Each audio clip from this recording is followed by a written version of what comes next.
সেই মানুহক ব্লেক মেজিকৰ দ্বাৰাও এনেকুৱা কিছুমান কৰিব পাৰে আমিও ভুক্তভোগী এটো নাভাবিব মই এগৰাকী শিক্ষয়িত্ৰী আজি মই আপোনালোকৰ আগত এটা অন্ধবিশ্বাসৰ কথা প্ৰচাৰ কৰিছো মই আপোনালোকক এই কাৰণে শেয়াৰ কৰিছো হয়তো কাৰোবাৰ এনেকুৱা হৈ যাব পাৰে তেতিয়া অন্তত আপোনালোক যাতে সাৱধান হয় আৰু বিশ্বাস অবিশ্বাসটো সম্পূৰ্ণ নিজৰ কথা ভিডিওটো সম্পূৰ্ণ চোৱাৰ শেষত আপোনালোকে কমেন্ট কৰিব কাৰোবাৰ জীৱনত যদি ঘটিছে হেতু কমেন্ট কৰিব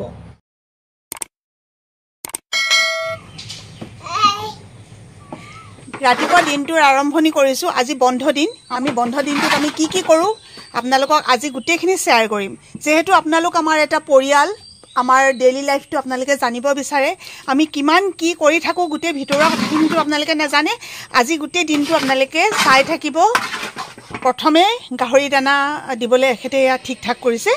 আৰু মই আজি হেল্পাৰ লগত কাৰণ আজি বাবলু লগৰ লৰাটাৰ ঘৰলৈ গ'ল আজি যোৱা নহয় হি কালিয়ে গ'ল এনেকুৱা বহুত মানুহ আছে যিসকলে কেৱল বেকত থকা পইচা কেটামানক দেখি পায় কিন্তু কষ্টখিনি দেখি নাপায় আসলতে কষ্টৰ বিনিময়তহে পইচা পোৱা হয় যিসকলে কষ্ট কৰিছে যিকোনো কষ্ট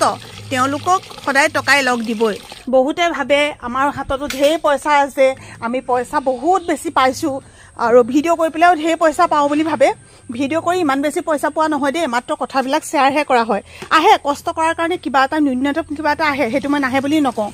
কিন্তু আসল কষ্ট এইবিলাকে বহুতে কি কৰে নিজৰ মাক দেউতাকৰ পইচা আছে এ মা চাকৰিটো আছে এইবিলাক নকৰো তেনেকে থাকে কিন্তু আমাৰ বাবলুক চাওক এটো বয়সত হি এতিয়া গাহৰি ফাৰ্ম চলাই আছে অহা মাহত পোৱালি দিব এও কথাবোৰ বৰ সৰু সৰুকে কয় দে আপোনালোকে শুনিয়ে নাপাব কৈ আছে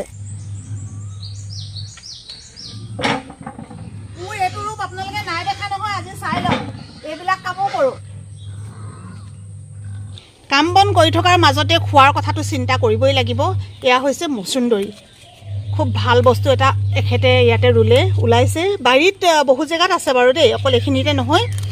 আৰু হিফালৰ বাৰীৰ পৰা মই এখিনি চিঙিয়ে আনিলো বন্ধ বাৰৰ আইটেম খোলা বাৰত বহুত বেছি কিবা কিবি ভাবি থাকিবলৈ সময়ে নহয় গুড মৰ্নিং শব্দ বহুত ফুটিলে কিন্তু কিছুমান শব্দ ফুটা নাই অলপমান সাগে জটিল পায় এইখন ইমান ধুনিয়াকে তাই কাৰণে চকি হৈ গৈছে একেবাৰে জুখত হয় ইমান বেছি ভাল পায় নহয় এমাত্ৰ শুই উঠি আহিলে মুখখন ধুৱাই দিলো জিভা ধুৱাই দিলো দাঁত ধুৱাই দিলো পেচাব কৰাই ধুনিয়াকে ধুৱাই পখলাই পেন পিন্ধাই দিলো এতিয়া ইয়াতে বহি খেলি আছে ভাল লাগে নহন হেখন ভাল লাগে হেখন ইমান ধুনিয়া হাঁহিটো কলিজা আইও কি পজ দেখুৱাইছা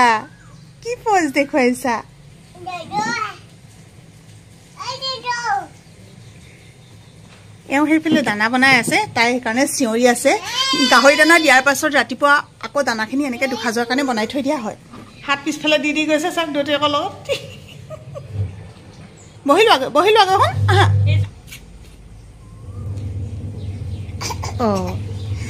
আৰু অকণমান ৰাতিপুৱাই তাইক এনেকৈ পানী খুৱাই দিয়া হয়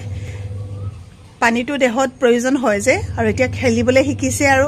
কেতিয়াবা ঘামেও বহুত বেছি সৰু ল'ৰা-ছোৱালী এনেও বহুত বেছি ঘামে পানী কানি পৰিছে আকৌ পানী পৰিছে যে পানী ক'ৰ পৰা ওলাইছে মই আপোনালোকক দেখুৱাই দিছোঁ খুব ভাবিছোঁ এইটোতো পানী ওলাব নালাগে লিক কৰিব নালাগে ইমানেই ঠেকেচি মেকেচি থাকে এই ডোখৰত ফালিলে ক'ত ঠেকেচি ফালিলে ক'ব নোৱাৰো চাব দে এইফালে এয়া কি কৰিলা তুমি কোৱাচোন মাছ মাংসবিহীন দেওবৰীয়া থালিখন আপোনালোকৰ লগত শ্বেয়াৰ কৰিছো ঘৰৰ বীজ জলকীয়া এইফালে হৈছে ঘৰৰে টেঙা এয়া হৈছে ভাত কেৰেলা আলু একদম এটা নতুনকৈ ওলাইছে কিমান ধুনিয়া এইফালে হৈছে ভেন্দি আৰু আলু ভাজি আৰু এইটো হাঁহৰ কণী এইটো মচুন্দৰী লগত অলপমান আম দিছো আদা নহৰু জলকীয়া আৰু এয়া মুনুৱে বনালে দাইল জাতিলাও আৰু বিলাহী দি পেলাই এখনে হৈছে আজি আমাৰ দেওবৰীয়া থালি এতিয়া আমি ভাত খাই লওঁ খাই বৈ বাকিখিনি শ্বেয়াৰ কৰিম আপোনালোকৰ লগত চাই থাকিব গোটেই ভিডিওটো ভাত পানী খাই মেলি এতিয়া মুনুৱে ধুলে কাপোৰ আৰু দেওবাৰ দিনটোত কাপোৰ বহুত বেছি ধোৱা হয় অন্য দিনাৰ যিমান থাকে দেওবাৰ দিনটোত এই কাৰণতে বেছি থাকে কাৰণ মোৰ কাপোৰখিনিও থাকে যে নধৰা হৈ গৈছে আৰু আছেনে ধুবলৈ এয়া হৈছে পাপাৰ গেঞ্জি আমাৰ এওঁ আকৌ গেঞ্জি বহুত বেছি উজলা দিলেও বেয়া পায় শুনতেও বেয়া পায় বাৰু অকণমান কমকৈ দিলে মানে যিটো বগা কালাৰটো থাকে নহয় সেই কালাৰটো থাকিলেহে ভাল লাগে এটোত চাগে দিয়াই নাই কিছুমান বস্তুত আমি উজলা নিদুৱে যিবিলাক একেবাৰে নতুন নিচিনা হৈ থাকে সেইবিলাকত উজলা নিদিলেহে বেছি ভাল লাগে বগা হৈ থাকে ৰ'দটো আজি বৰ চাইকে দিছে দেই কাপোৰ ধুবলৈ বন্ধ দিনা ৰ'দ দিলে ভাল তেতিয়া কাম বনবোৰ কৰিবলৈ এটা সুবিধা হয় কাপোৰ ধুলো বোলে কাপোৰ ৰ'দত দিলো টুচক গাৰু এইবিলাক ৰ'দত দিবলগীয়া হয় ভাল মনত পেলাই দিলে আমাৰ ব্লেংকেটখন ৰ'দত দিবলৈ আছে আজি আকৌ তুমি কিহৰ কেপচাৰ কৰা আজি মোৰ কাপোৰ দিম আকৌ তোমাৰ কাপোৰ দিলে মানে মোৰ জেগাই নহ'ব দেখোন কি হ'ল মামাম খালা মচুন্দৰী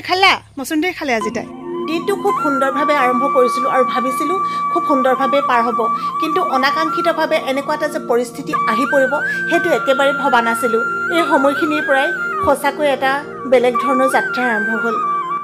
ৰাতিপুৱা দিনটো খুব ভালকৈ আৰম্ভ কৰিছিলোঁ আপোনালোকৰ লগত হাঁহি মাতি আৰু আজি গোটেই দিনটো আপোনালোকৰ লগত শ্বেয়াৰ কৰিম বুলি কথা দিছিলোঁ শ্বেয়াৰে কৰিছোঁ কিন্তু খুব দুৰ্ভাগ্যজনক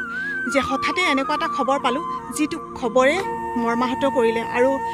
এনেকুৱাকৈ মই ওলাই আহিব লগা হ'ল ঘৰৰ পৰা মই এতিয়া ৰাস্তাত আছোঁ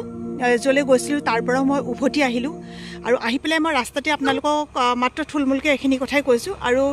এতিয়া মই ঘৰলৈ যাম ঘৰ গৈ পোৱাৰ পাছত মই বাকীখিনি কথা আপোনালোকক নিশ্চয়কৈ জনাম আমি আচলতে ভবাৰ দৰে সকলোবোৰ হৈ নুঠে আমি কল্পনা কৰাৰ দৰে আমাৰ পৃথিৱীখন নহয় আমি আশা কৰাৰ দৰে আমি সকলোবোৰ নাপাওঁ কেতিয়াবাই ঘৰ আহি পালোঁ গা চা ধুলোঁ তাৰ পাছত আপোনালোকক এই কথাখিনি নকলেও আধৰুৱা হ'ব সেইকাৰণে ভাবিলোঁ এতিয়া মই কথাখিনি কৈ দিওঁ মৃত্যুটো এটা শিল্প কবিয়ে তেনেকৈ কয় কিন্তু কিছুমান মৃত্যু শিল্প হ'বই নোৱাৰে ইমান কমটি বয়সতে যেতিয়া আত্মীয় স্বজনক এৰি থৈ যাব লগা হয় তেতিয়া এৰি থৈ যোৱা মানুহখিনিৰ অৱস্থাটো কি হ'ব আপোনালোকে এবাৰ ভাবক মোৰ এজন ভাইটি ঢুকাইছে আৰু ভাইটিজন মোৰ কোনো আত্মীয় স্বজন বা মিতিৰ কুটুম তেনেকুৱা নহয় সি মাংস বিক্ৰী কৰিছিলে গোপী তাৰ নাম বহুতে চিনি পায় এই অঞ্চলৰ এজন সৰবৰাহী যুৱক বুলি ক'ব পাৰি সকলোকে আপোন কৰিব পৰা গুণটোৰ বাবে এই অঞ্চলৰ সকলোৱে তেওঁক চিনি পাইছিলে আৰু ভাল নামটো অজিত গগৈ হয়তো আপোনালোকে চিনি পাব পাৰে তেনেকৈ আমি তেওঁৰ ওচৰলৈ মাংস কিনিবলৈ যাওঁ তেনেকৈ আমাৰ খুব আপোন হ'ল তেওঁলোকৰ পৰিয়াল আমাৰ ঘৰলৈ আহে আমি তেওঁলোকৰ ঘৰলৈ যাওঁ আৰু হঠাতে এদিন শুনিলোঁ তেওঁৰ বোলে অকল এই বাউসীকেইটা বিষ হৈছিলে মই মাংসৰ কাৰণে ফোন কৰিছিলোঁ তেতিয়া ক'লে বাইদেউ মোৰ গাটো অলপ বেয়া নহয় ডিব্ৰুগড়লৈ গৈছিলোঁ মই বোলে কি হ'ল বোলে এই বাউসীকেইটা বিষ হৈছিলে মই তেতিয়া ক'লোঁ যে মৰাণত এজন খুব ভাল ডাক্তৰ আছে বিপুলানন্দ ৰাজমোহন তেখেতৰ ওচৰত আমাৰ এখেতক দেখুৱাইছিলোঁ তেওঁ কিন্তু এতিয়া সম্পূৰ্ণ সুস্থ মানে আমাৰ এখেতৰ আজি বহুত বছৰ আগতে তেনেকুৱা এটা ৰোগ হৈছিলে লগে লগে পিছদিনাখন আকৌ তালৈ গুচি গ'ল তাত গৈ পেলাই তেওঁ ট্ৰিটমেণ্ট কৰিলে তেওঁ পিছদিনাখনে কৈছে অ' বাইদেউ মই দেখোন ভাল পাইছোঁ এনেকৈ ক'লে তাৰপিছতে মই বোলো ভাল পাইছা যদি ভাল কথা তুমিতো আমাৰ ঘৰত ভাত খাবলৈ অহা কথা আছিলে আহিবা এনেকৈ ক'লোঁ পৰিয়াল লৈ পেলাই তেওঁ আহিলে অৱশ্যে তেওঁৰ ল'ৰা এটা ছোৱালীজনী বিয়া দিলে সেইদিনাখন আকৌ ছোৱালীজনী তেওঁলোকৰ ঘৰলৈ মানে মাক দেউতাকৰ ঘৰলৈ আকৌ আহিছে আৰু খালি আমাৰ ঘৰত কথা দিয়াৰ কাৰণে মাকে দেউতাকে ইয়ালৈ গুচি আহিলে সিহঁতি মানে তাতে ৰান্ধি বাঢ়ি তেনেকৈ বোলে খাব আলহী অতিথিও আহিছে আমি গৈ পেলাই পামগৈ মই খৰধৰকৈ ভাত পানী ৰান্ধি মেলি আমি ঘৰতে চবে একেলগতে খালোঁ খুব ফূৰ্তি কৰিছোঁ দেই সেইদিনাখন শুনি থাকিব দেই কথাকেইটা তাৰপিছত দুদিনৰ পাছতে তেওঁলোকৰ ঘৰৰ পৰা ফোন কৰিছে বোলে বাইদেউ বেছিকৈ বেয়া নহয় মানুহগৰাকীয়ে ফোন কৰিছে মই বোলো সেই কি হ'ল আকৌ ভাল ইমান ধুনীয়াকৈ ফূৰ্তি ফাৰ্তা কৰিলোঁ সেইদিনাৰ পৰা বিশ্বাস কৰক আপোনালোকে মই দীঘলীয়া নকৰোঁ তেওঁলোকে ইফালে গৈছে সিফালে গৈছে গুৱাহাটী নেম কেয়াৰত থাকিলে এপললৈ নিলে ডিব্ৰুগড় আদিত্যত থাকিলে ডিব্ৰুগড় মেডিকেলত থাকিলে ইফালৰ পৰা সিফালে ঘূৰি ফুৰিলে কিন্তু কোনো ধৰণৰ একো বেমাৰ নোলালে এতিয়া মই অবিশ্বাসৰ কথাটো এই কাৰণতে কৈছোঁ একদম বেয়া কমেণ্ট নকৰিব কিন্তু দেই যদি আপোনালোকে বিশ্বাস নকৰে একদম মৌন হৈ থাকিব তেতিয়া ক'লে চোৱাওঁতে যে তেওঁ কোনোবাই বেজালিৰ যিটো বেজালি কাম কৰে কোনোবাই ঔষধ খুৱাই থৈছে আৰু ঘৰত পুতি থৈছে আৰু সঁচাকৈ হয় তেনেকৈ আহি পেলাই ঘৰৰ ভেটিৰ পৰা তাবিজো উলিয়ালে আৰু ঔষধ যিটো পেটত খাই আছিলে সেয়াও উলিয়ালে কিন্তু ইদিনা সিদিনাকে মানুহজন আৰু ভাল নহ'ল তেওঁ কিমানেই মানে তেওঁক এনেকুৱা এটা অৱস্থা কৰি পেলালে যে তেওঁ অৱশেষত আত্মীয় স্বজনক এৰি ৰাতিপুৱা 9 বজাত তেওঁ ইহলীলা সম্বৰণ কৰিলে আৰু শেষ মাতটোৱে আছিলে বোলে হয় এনেকৈ মাতিছে কাৰণ আমি অসমীয়া সমাজত আমি স্বামী স্ত্ৰীক মাতিলে মানে বা স্ত্ৰীয়ে স্বামীক মাতিলে হে শুনিছানে হয় শুনিছানে এনেকৈ ধৰণে কোৱা হয় তেওঁ মানুহগৰাকীক তেনেকৈ মাতিছিলে হয় এনেকৈ মাতিছে আৰু মানুহগৰাকীয়ে কাপোৰ মেলিবলৈ গৈছিলে দৌৰি আহি মানুহগৰাকীয়ে নাপালেহে ইমানে হঠাৎ তেওঁ মানে নাইকিয়া হৈ গ'ল আৰু এইটো কথা ক'বলৈ থাকি গৈছে দুদিনৰ আগত তেওঁ ঘৰলৈ ৰিলিজ দি পঠাইছিলে ডিব্ৰুগড়ৰ পৰা মাজে মাজে কথাকেইটা মোৰ থাকি গৈছে দেই ডিব্ৰুগড়ৰ পৰা দুদিনৰ আগত ৰিলিজ হৈ অহা মানুহজন তেনেকৈ যে ঢুকাই থাকিব কেতিয়াও আচলতে ভবান হোৱা নাছিলে আৰু এই ব্লেক মেজিকৰ যিটো কথা মই আপোনালোকক কৈছোঁ আমিও ভুক্তভোগী যদি আপোনালোকে জানিব বিচাৰে মই নেক্সট ভিডিঅ'ত কথাখিনি আপোনালোকক জনাম যেতিয়া মানুহৰ গা বেয়া হয় যেতিয়া মানুহে ডাক্তৰৰ ওচৰলৈ গৈ গৈ ভাগৰি পৰে সেই মানুহে এইখিনি কথা উপলব্ধি কৰিব এই সময়ত আচলতে একো নিয়ম নাথাকে সকলোবোৰ কৰি চোৱা হয় আৰু তেতিয়া তেনেকুৱা কিছুমান কথা ওলায় যিবিলাক অপ্ৰিয় হ'লেও সঁচা কথা গতিকে এইটোৱে আছিলে আজিৰ ভিডিঅ'টো মই যেনেকৈ আৰম্ভ কৰিছিলোঁ তেনেকৈ শেষ কৰিব নোৱাৰিলোঁ তাৰ কাৰণে আপোনালোকৰ ওচৰত ক্ষমা বিচাৰিছোঁ আৰু এই কথাখিনি মোৰ কোনো ধৰণৰ বেলেগ কথা নহয় মই এই কাৰণতে আপোনালোকলৈ শ্বেয়াৰ কৰিছোঁ যে মানুহে মানুহক ব্লেক মেজিকৰ দ্বাৰাও এনেকুৱা কিছুমান কৰিব পাৰে আপোনালোকো সজাগ সচেতন হওক এইটো নাভাবিব মই এগৰাকী শিক্ষয়িত্ৰী আজি মই আপোনালোকৰ আগত এটা অন্ধবিশ্বাসৰ কথা প্ৰচাৰ কৰিছোঁ তেনেকৈ নাভাবিব যদি কোনোবাই ভুক্তভোগী আপোনালোকে আছে তেতিয়াহ'লে আপোনালোকে কমেণ্টত জনাব আৰু যদি কাৰোবাৰ তেনেকুৱা হৈও আছে যদি বেমাৰ একো ধৰা পৰা নাই তেতিয়াহ'লে আপোনালোকে তুৰন্তে তেনেকুৱা কোনোবা চাচিনিকি মানুহৰ ওচৰত দেখুৱাই মেলি লওক অকালতে আমি কাকো হেৰুৱাব নোখোজোঁ মৃত্যু শিল্প হ'ব নোৱাৰে এনেকুৱা মৃত্যু কেতিয়াও শিল্প হ'ব নোৱাৰে আৰু শেষত আপোনালোকেও প্ৰাৰ্থনা কৰিব যাতে ভাইটিৰ আত্মাই শান্তি পায় মুক্তি পায় আৰু আমিও ভগৱানৰ ওচৰত প্ৰাৰ্থনা কৰিছোঁ